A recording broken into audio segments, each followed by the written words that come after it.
I want to say that the rationale for what we do in language education must come from a couple of things that might not seem to be related. The first one is that we force children to go to school.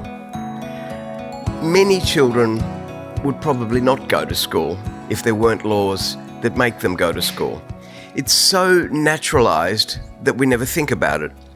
And in many parts of the world today, it's not actually that common. The idea that children would not go and work or help their families and yet go to school seems too difficult for many families to cope with. Now, of course, in Australia, we've had the privilege of practically universal attendance at schooling for more than a century.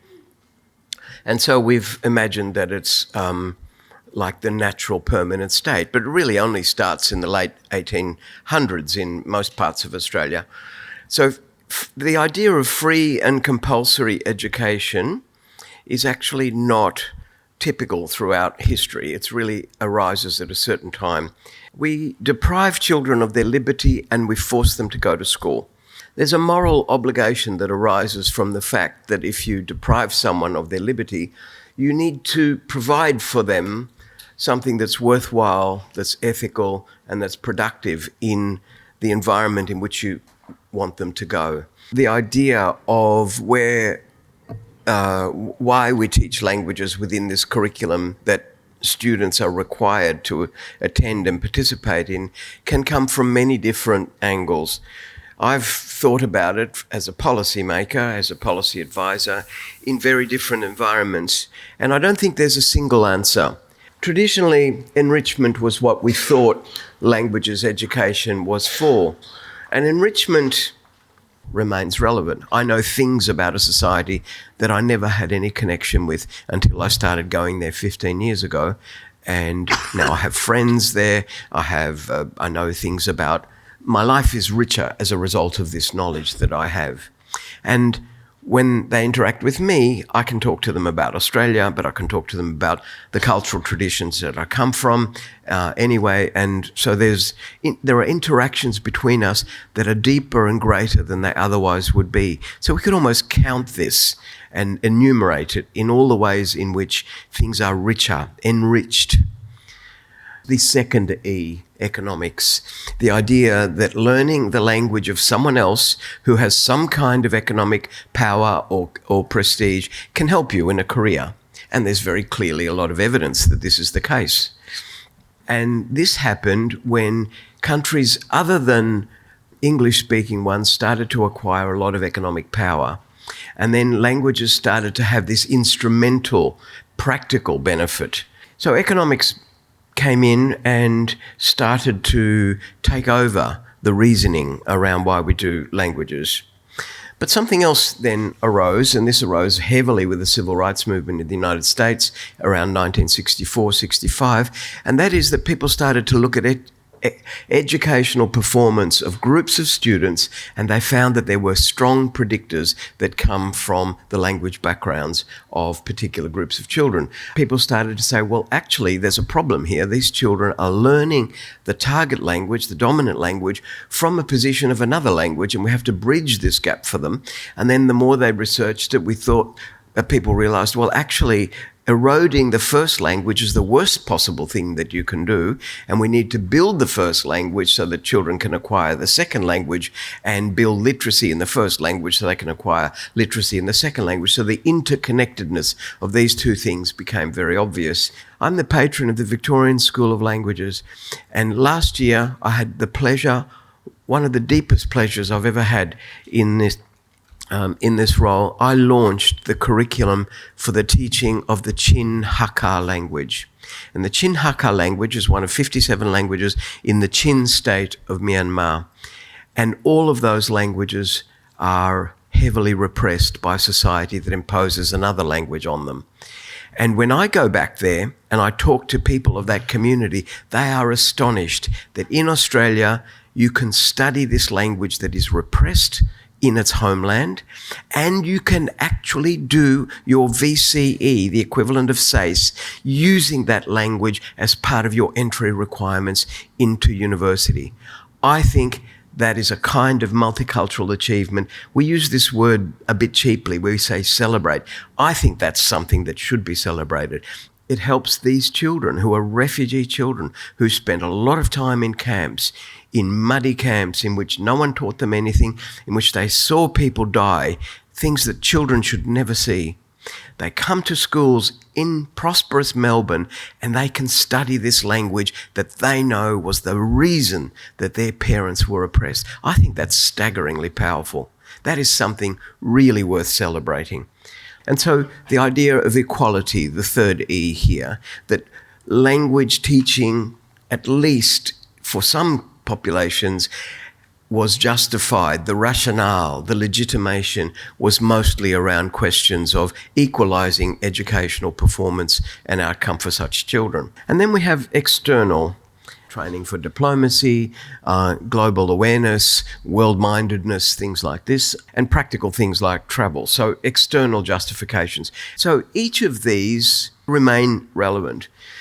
But over time, more subtle and I think more sophisticated ways to understand why, when children are compelled to go to school and we require them to learn a curriculum that's set externally from the school, why we would include languages within that.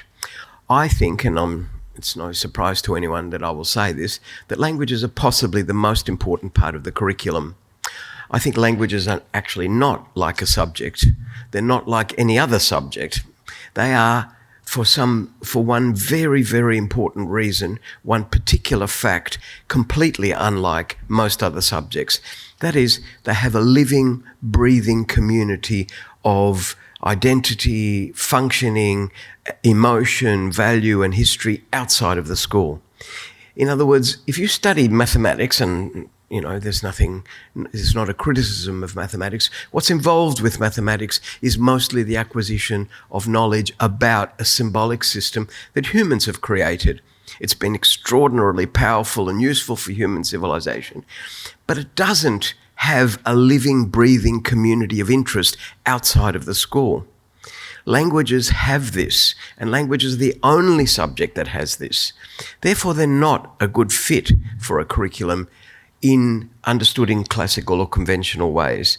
So I could tell you about creaky tone in English, but if you master creaky tone in Burmese and then use it, you're not just knowing something.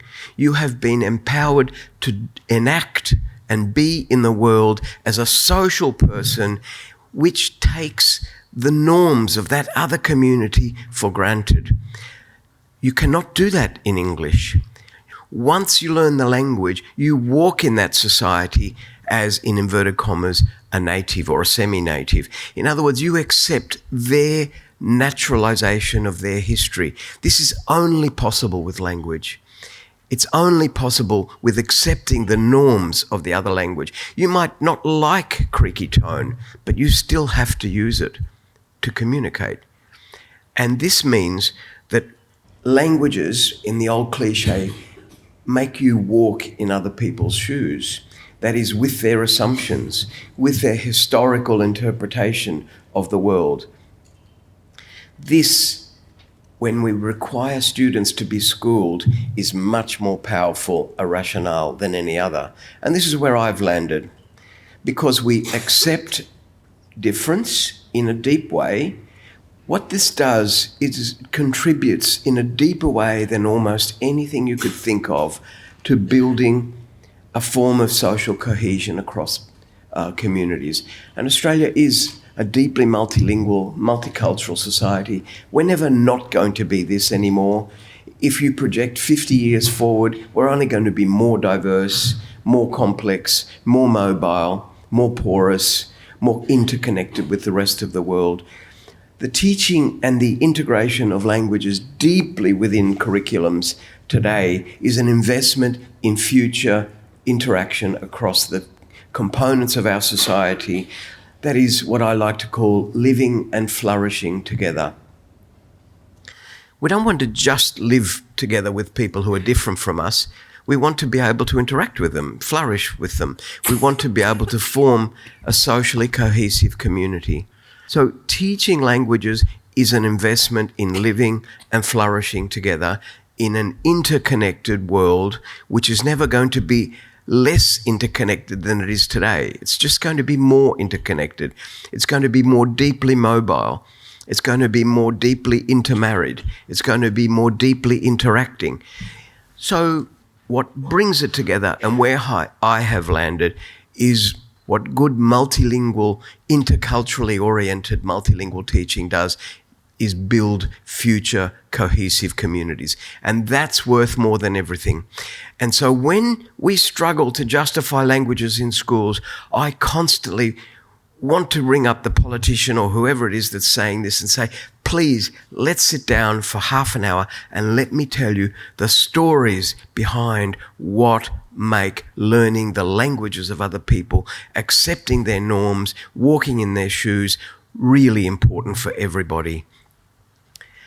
Yes, you can help someone get a job, and that's good. Yes, you can learn about literatures and become richer, and that's good too. Yes, you can travel, and of course that's wonderful. All of us who love to travel would say that. And yes, you can help children who are disadvantaged to gain more equality in their education system.